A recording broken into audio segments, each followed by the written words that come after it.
Worldwide. From the streets to the yard, to the boulevard, gangsta chronicle. But alright, y'all. All across the USC, Compton, Watts, Bay to LA. Pomona, California, from valley to valley, we represent that killer Cali.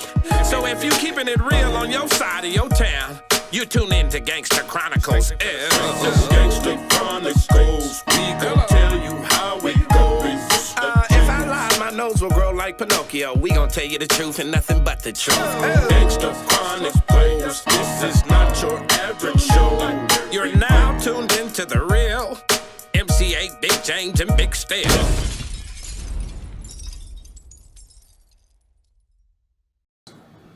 When did you start when did the idea for the world class record come to you? Just like anything else, man, shit starts getting old and the Eve started slowing down.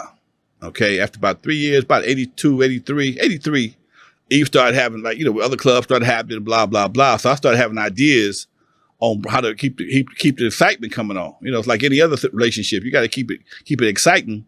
So I started bringing in acts. All my buddies were in the music business. So I was able to contact Russell Simmons. He got me Curtis Blow. Later on, I contacted my other buddy. He got me, Russell Simmons got me Curtis. Then he also had his brother and his partners. They was just coming up, RUNDMC. He gave me RUNDMC for $500 in plane tickets. So I got RUNDMC at Eve After Dark on a Friday. But they fucked around there and played for Uncle Jam's Army on a Saturday. I was mad the motherfucker. What? The fuck you gonna play? I done bought the tickets, paid y'all, and y'all can work for this my competition the next night. And the night they played at Eve After Dark, Ron got this thing about dropping microphones. And he broke my microphone. That pissed me off again. So when he broke my microphone, I'm like, you know what, man, I ain't. And then they go across the town to play for my enemy too. Nah, I ain't fucking with it. I ain't doing this no more, man. So I just started, I'm gonna make my own goddamn group. The show was 15 minutes long. I paid $500, bought 3 plane tickets. They wasn't that well known yet. They was cool, but they wasn't that well known. And the fact that he broke my microphone and played for Uncle Jam's Army right after that, I was like, dude, I could do this my damn self. And that's been my attitude all my life. I do this myself. Fuck this. So one of the most pivotal West Coast groups in history was birthed from you getting pissed off at Run DMC. Yeah, I wasn't mad at them. I just was mad at the fact that he didn't give a damn about my microphone enough to hand it to him. That's what he does. He drops the microphone, that Obama shit. And these microphone is cheap. The motherfuckers, they can't stand that shit. And he still does it today. I got a video of him doing it in my Eve After Dark documentary where he still drops the microphone, walk off the stage. Well, that little motherfucking microphone I had couldn't stand a dropping, and it broke. Let me ask you this, so back at that time with the cats you was running with, is it a possibility that Ron could have got his ass whooped in the club that night? Nah.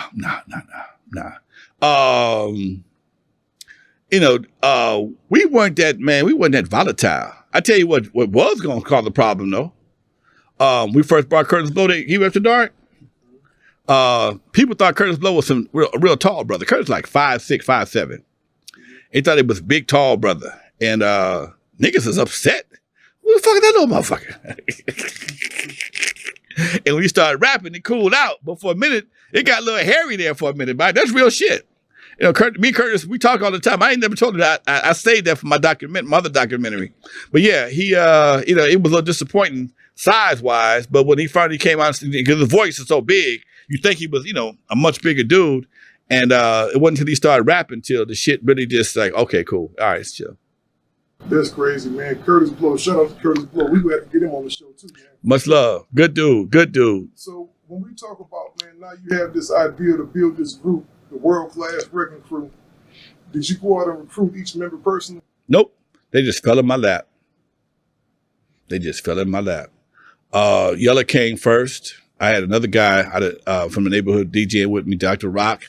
He left and moved to Texas. Yella came in right following week, never left. Clientele, I met him at the Eve After Dark contest. He won a contest at Eve After Dark. I brought him on the team. And Dre, he came in as a customer and got up on the turntables and did a mix that was so dope. I'm like, dude, you need to stick around for a minute. And eventually joined the team as well. Wow, that's crazy, man. So let's go back. You mentioned somebody, Dr. Rock. I'm about to educate some people on some things. Dr. Rock was real instrumental in the career of DOC. Yes, sir. If I'm not mistaken. He went down to Texas, and they ran across each other. Am I correct? Correct. We were wrecking crew blew up in LA. We was doing shows in Texas. We get to Texas. Dr. Rock is over there rocking with Tom Joyner on the morning on the mix show, and we meet. He got a group. He got a rap group now called the Feel It Fresh Crew. And shortly after that, Dr. Rock and the Feel It Fresh Crew came to the studio for Dre to do some beats with him. And next thing I know, he was on Ruthless shit. You know, in fact, some of the shit I forgot, Doc had to remind me of this shit because when he did this documentary, he called me to be in this documentary. I'm like, nigga, why am I in your documentary? He said, nigga, you was part of my shit too. Oh, no shit, you're right. So yeah, it's all good. Dr. Rock. That's dope, man. So you got clientele, you got Dr. Dre. So Yeah. Dr. Dre was just a customer that just came on the record turntable. Yeah, well, you know, he came recommended from one of the guys that worked for me. But I had Yella. Yella was a bad motherfucker, you know, and I wasn't no slouch. We had a whole crew was DJs. Unknown, me, Yella, clientele, we all was DJs. I didn't need no more goddamn DJs. So, but when he came in, and to this day, if you waterboarded my ass, I couldn't tell you how he ended up on my turntables because he got up there. I don't know whether Unknown gave him permission or what, but he got on the turntables and did some shit. And the shit was so dope, I had to holler at him about it. You know, what's happening with that? Blah, blah, blah. We got to kicking it. And I said, come on back with, but that time I was doing underground mixes and shit. I was doing a lot of bootlegs called Z-Rocks, which is basically mix records. It was mix records. You should look them up on YouTube. I was doing Z-Rocks, cut-ups, scratch parties, all kind of shit. And we were selling them at the swap meets. And swap meets, VIPs, all of them. And I was looking for somebody to do some more shit. Yella was doing most of mine. Dre started working for Unknown. And then he left Unknown and started working for me doing mixes. And that was the reason why I hired him, because to do the mixes. And after RUNDMC them came, we like, fuck this. I want to go legit. And that's when we made our first record, Slice. That's crazy, man. How was the market? Was the market receptive to your first single? You know what, dude? It was amazing, man, because not even knowing it, I was always being in here. Dude, I say this shit, and I mean this with all my heart. I don't know why God chose the path for me that he's chosen. I mean, my last job in 1979, I sold records over the phone. When they fired my ass finally, the only thing I took was my goddamn call list. So when I started making bootlegs, I knew all the record stores.